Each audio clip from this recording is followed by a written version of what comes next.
So Mark here from Rock and Load. This evening I am joined by two parts of the band Otis, a southern rock band from Kentucky, USA. The guys are back after a 7-year absence with some new, brand new original music with a new single, Last Fool in Line.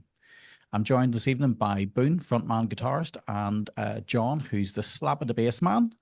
And they're both here to tell us about their plans for 2024. Gentlemen, how are you doing? Good, man. How are you? I'm Great, great. great. Absolute pleasure. Great to talk to you guys. As we were just sort of mentioning in the introduction there, a bit of an absence, and you've decided to come back to the fold to treat us with all your beautiful southern rock music.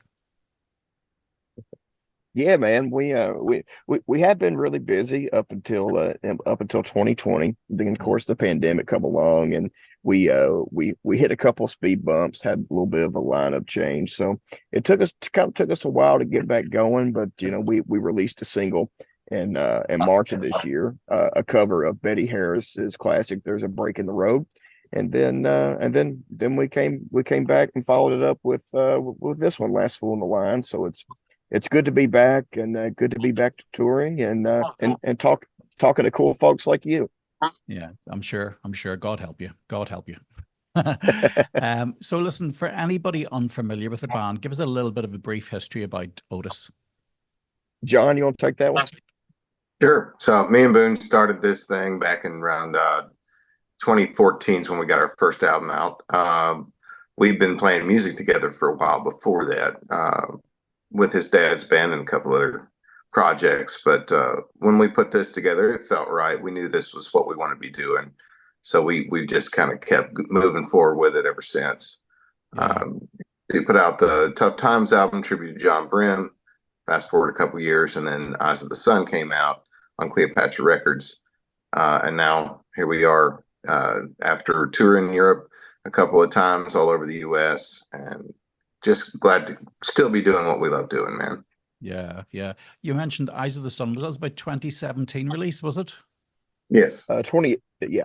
Yeah, yeah. But, And we sort of talked about, you touched on the pandemic. Obviously, that really did just railroad everything for a lot of bands, didn't it? How did you find yourselves during that period then? How was that? It must have been such a change, because you were obviously in an upward trajectory at that stage. Yeah, it was a strange time for us for that to happen. Our original drummer Andrew decided that he wanted to stay home and do the family thing.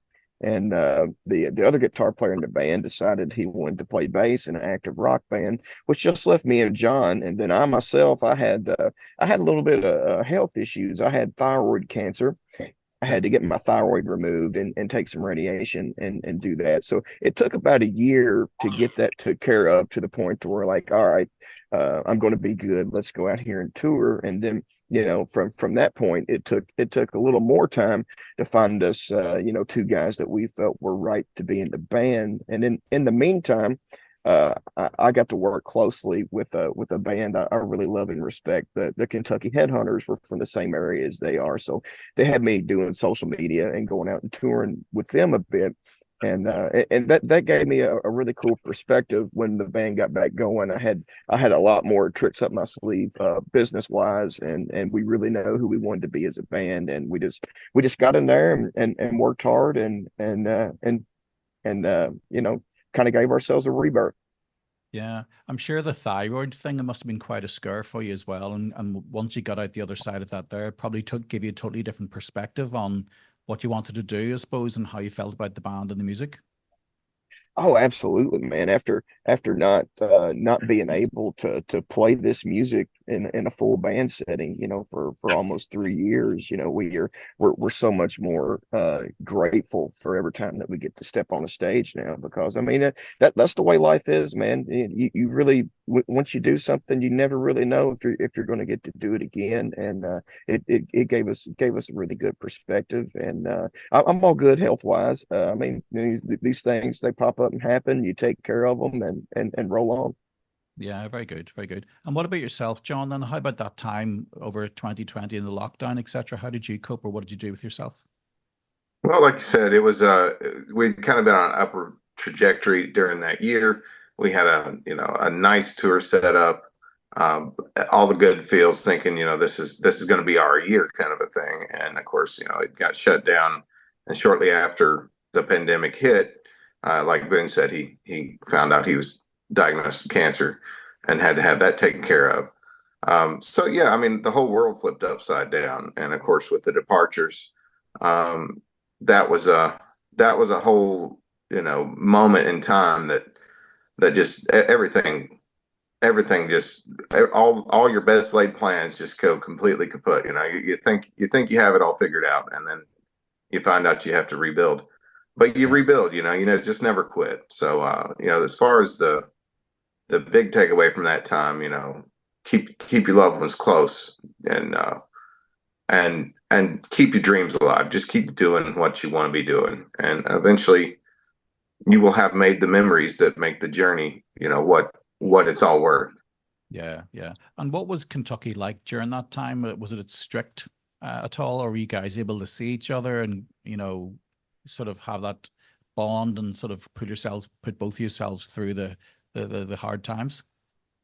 Oh yeah, we got together, fairly often, and we continued to write and hone our craft, and we knew that we were going to come back at some point. It's just it was obvious to us that the world still needed us as a band, because we had through the whole thing, we kept getting show offers. We had people reaching out saying, we miss you guys, miss the music. So we knew we were going to make it back to touring and recording. We just wanted to make sure that we took our time and done things right. And it was, for a lot of people, the pandemic was a big, kind of a reset experience, and it was the same for us.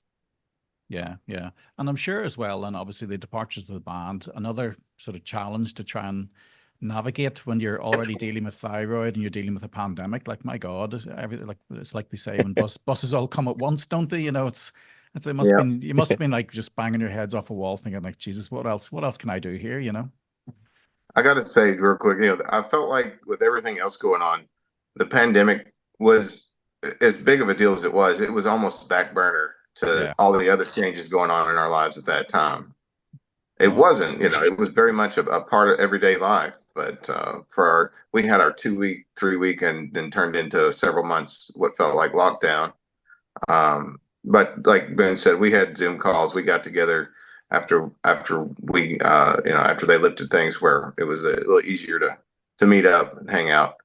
But yeah, major shift. But that was back burner compared to the other things going on in our lives at that time. yeah, for sure, for sure. Because I think everybody has their bubble that they live within, don't they? And especially guys like yourselves, musicians who've worked so hard to get to where you were, putting in the years of graft and honing your craft, as you say, and then all of a sudden, challenge after challenge. And it either makes you or breaks you, you can come out the other side a stronger person and better for it, I suppose. Yeah, I think what seemed like a challenge at the time, kind of looking back on it, has been a really great opportunity for us, because we kind of got to reimagine what we're doing as a band, and be very particular about the other half of the band, the new guys that we're bringing in. Alex Wells on guitar and Dale Myers on drums. We took the time to make sure that, like, hey, that they understand what this is. They understand the roots of Otis, and where we come from musically, and how to push forward. And it's a guy said to us over the weekend that it had been the second time he'd seen this lineup of the band, and he was like, the sound of Otis hasn't changed, but the sound is more progressive. So it's evolving. It's progressive, but it's still the same band that everyone fell in love with, that they heard the first time. So it's like I said, man, it's been a really amazing opportunity for us to come out of this hiatus and hit the ground running. Yeah, I'm sure. I'm sure. And you talked about then when you worked with the likes of the Kentucky Headhunters. I'm sure it was quite an Yeah. education, because obviously those guys have been around for a long time, highly experienced, and as you say, you can walk away with quite a few tips that you can bring to your own project then. Oh, absolutely. And I was so grateful to get the call to come out and work with them. And, I tell them what's going on with the band, with the lineup change and stuff. And they're just like, Psh, this will be nothing. You won't remember this here in a couple of years. And they were right on that point. And we actually just opened for the Headhunters down in Georgia over the weekend. So they've been so gracious and helping me along. And I've got to meet some interesting people through them that I wouldn't have had access to otherwise. I went down to the King Biscuit Blues Festival with them in Helena, Arkansas, in 2023, and I got to meet Bobby Rush and Kim Wilson and all Fabulous Thunderbirds, all those guys. So that was there's been some experiences that as a player and as a person I needed to have through the Headhunters to get the knowledge to push this forward. So it's kind of funny how things work out like that sometimes. Oh, absolutely. Yeah, yeah, absolutely. And it is a journey, isn't it? People maybe always think that these things either happen overnight, and for some people they might have that, but even that pressure and stress of doing it, an overnight success thing can be one thing. But for likes yourself, and you're doing a journey, especially over a number of years, and you've gone through what you've gone through in the pandemic and everything else, it'll probably make you a better musician and more grateful for it. John? Oh yeah, no, the whole overnight thing, sure, yeah. There was there's a lot of artists who've worked for, 10, 15, 20 years, and they'll finally get a break. They'll get a song that just takes off. They'll get a top 40 hit, something incredible. And so many people walk up to them, it's like, how did you do it? You just popped up overnight. And they're like, no, no, I've been out here struggling for years and years, and I'm finally getting some payback for all the work I put in. But to the general public that's never heard of them, it's like, whoa, this person just showed up overnight. Um, and that's something that we hope maybe happens for us one day, where we get a big hit or something. But look, it's not about a big hit for us. It's about like I was talking about earlier, the journey. You want to live a life that you can be proud of, and do work that you're proud of. So no matter what field you're in, and as long as I'm able to play music with my buddies, I'm good. That's really what I'm about. Yeah, I think an awful lot of people they have to ask themselves, especially the modern musicians, like what is success in today's modern music industry? And like genuinely, if you're able to tour all year round, internationally even better. But like if you can earn a wage and pay the mortgage, you are successful as a musician in these days, aren't you? Absolutely, absolutely. Mm. It's tough times. Like the industry's changed so much. What like how did you guys cut your teeth, and how does a band in your area generally do that? When we started, it was kind of a fun time to start a band like we were trying to do, because active rock was very big at the time, and we were basically trying to be a new southern rock band, which was kind of unheard of at the time, because Blackberry Smoke hadn't really caught on yet. I mean, you had your Government Mule, Allman Brothers, all that stuff was still touring out there at the time. But as far as young guys creating new music that sounded like that, it was kind of unheard of. So we just got out, started playing local venues, and of course, again, the Kentucky Headhunters are from here, so we grew up seeing their bus leave out from the little grocery store here in town, and that was always so inspirational, because it's like, we don't have to move to LA or Nashville or New York or wherever people go to try to launch that sort of career. You can do it right here from home. And it also like sold the element of being in a band to us. There's as opposed to like being like a one name guy that's like an artist guy versus a band. A band was so much more interesting to us, because when we grew up seeing the Headhunters do that, and they kind of set the blueprint for us to figure out how it was done. And then what really set it off for us was when we released our first album. It got the attention of Billy F. Gibbons from ZZ Top, and he started mentioning us in podcast interviews. His secretary gave us a press quote to use, and that knocked down some doors for us. And then another big thing was we got involved in the Allman Brothers Band Museum down in Macon, Georgia, and they brought us in to play a show there at the Big House. And then that night we opened for Wet Willie, legendary Southern rock band. It features singer Jimmy Hall, which if you know of Jimmy's work, he sang with Jeff Beck over the years, done a lot of touring with Jeff, and he sang on the album Flash, and he's also Hank Williams Jr.'s band leader. So he was a good guy for us to get to know. And yeah, Macon, Georgia was kind of the first place that we hit as a band other than our hometown. And then we just kind of started branching out, playing with different bands, doing different things, and got that first album out. Yeah, yeah. And the Southern rock genre now, over the past few years, has become so popular. As you mentioned, a few bands there, the likes of Blackberry Smoke, Blackstone Cherry, Government Mule, and even then the sort of the outlaw rock and outlaw country has become incredibly popular as well over the last few years. So are you seeing a resurgence then on a demand for a band like yourselves? Oh, absolutely. Like it's a widely accepted genre now, and there's all these different influences in it from other genres, because you got, Chris Stapleton, who's here from Kentucky.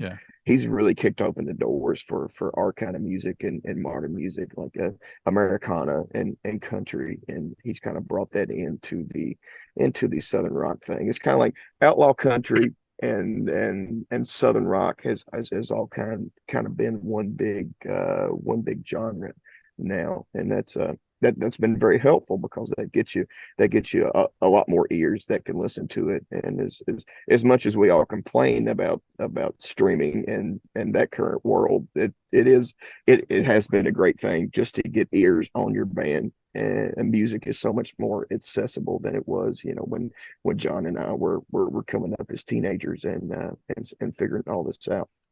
Yeah, and it's a big learning curve as well, isn't it? That, like, it's one thing being a creative, trying to focus on your music and being a musician, but then trying to navigate the business side of it and everything, because it's like so many challenges. They're constantly changing the goalposts for musicians as far as algorithms, and you have to learn TikTok dances. It's not good if you can't dance. Yeah, exactly, man. John, you want to take that? You've been studying this stuff.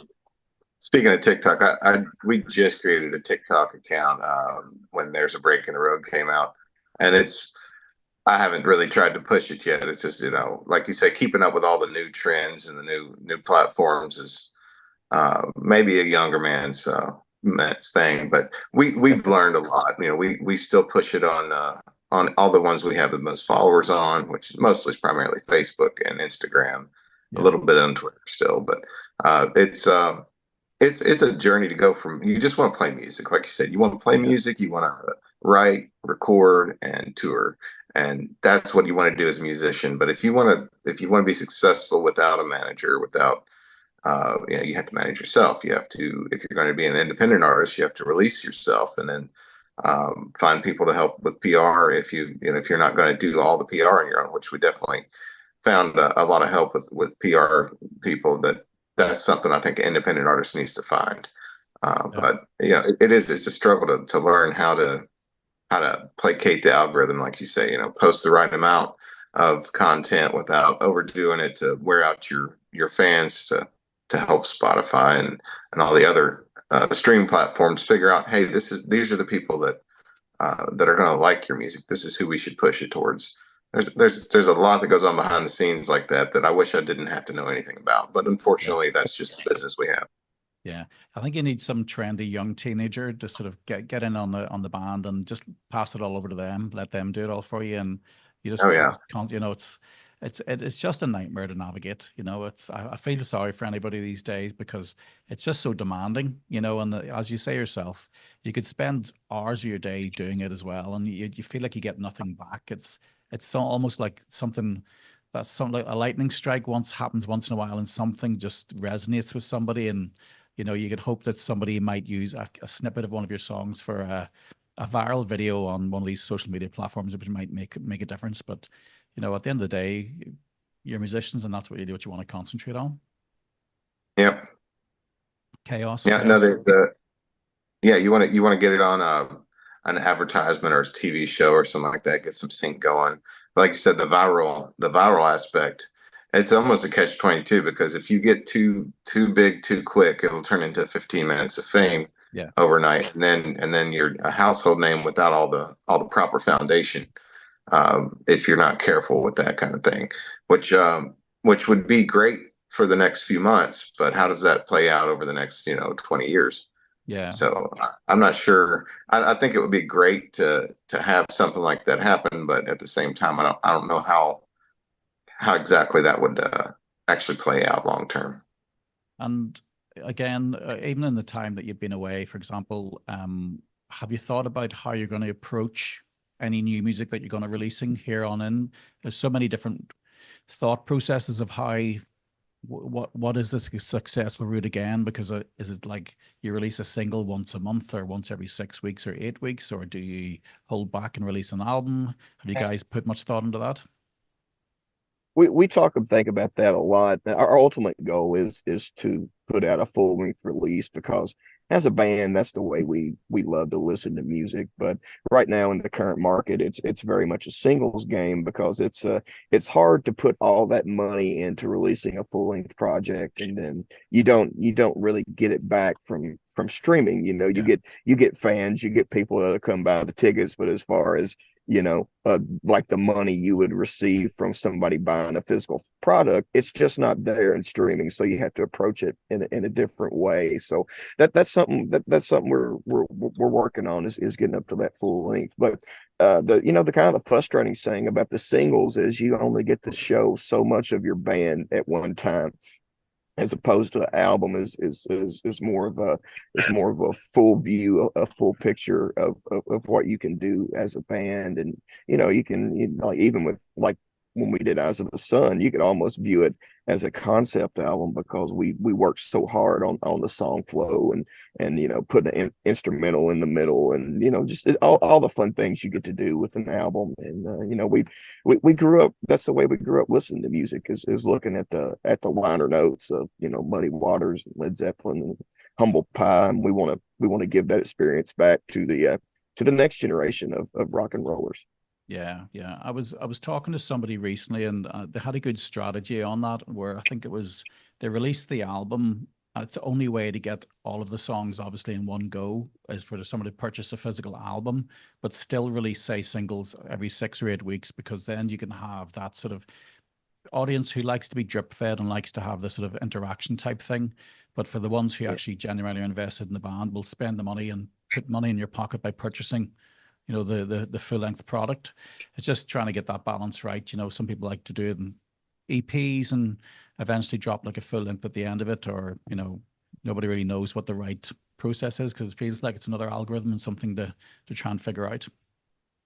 That's kind of the interesting thing about it right now, is it's kind of anybody's game anymore. It's kind of this streaming stuff's kind of leveled the playing field. So you gotta kind of come up with your own strategy, and it's kind of, at the end of the day, it's kind of like who better knows how to market your band than the people that are actually in it, who's created it and understanding it. So I think you're probably going to see a lot more independent bands kind of come up to the mid-level, kind of playing field where the other guys are. Yeah, I think the important thing is maybe just to take your fans with you. Make sure that it's that DIY interaction, and it's so important. I think in today's thing with social media and with video streaming, with video access, people can see and hear everything instantaneously. So if you take your Yeah. fans with you on the journey, then they'll be invested.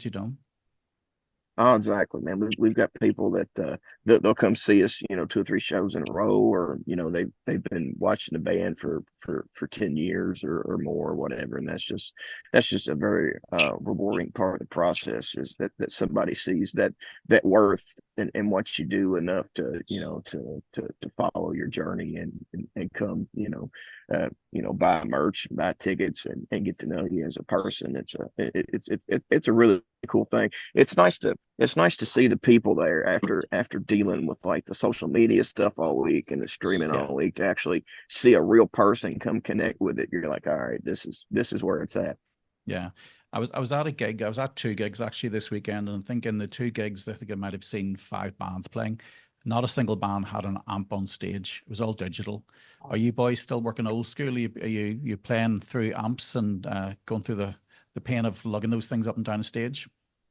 We love it, man. There's nothing like moving the air with a real tube amp, and that's kind of it for us, man. I don't really ever see us getting away from that. And we still love our monitors and cables and you know all the you know classic gear that we watch our heroes do their thing with. So I think there's some things that you can't really improve upon, and I can it's kind of a shame, man. We see so many good players out there, but sometimes you can't get the full experience because they're playing the backing tracks and quick tracks and you know and using not using amps, which we don't have anything against anybody that wants to use the modern technology and uses it tastefully, but at the same time, there's so many players. I was like, man, if they if I could have heard him through a real amp, it would just been such an elevated experience. Yeah, I'll never forget catching Joe Bonamassa live, and I was in the front row. It was painful because like there's literally there's a piercing sound, the tone of those amps, like just like ripped the face off the skin off my face. It was crazy. But that's really a live experience. You'll never forget that.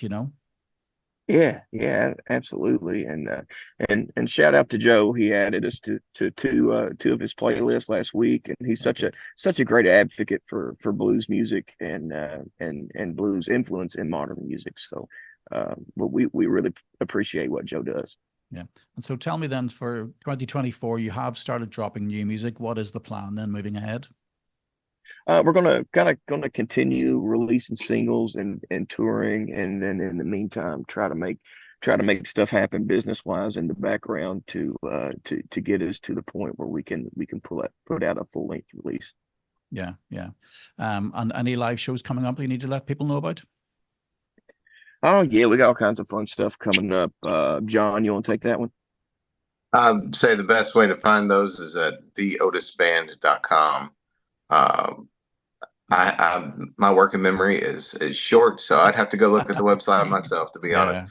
Yeah. We have plenty of great shows coming up, but after a whirlwind weekend, long drives, and I'm a little bit burnt, to be quite honest. But Yeah. check us out, theotisband.com, find our social medias and stuff, and find us that way. Boone, you want to talk about any specific ones coming up that you can think of?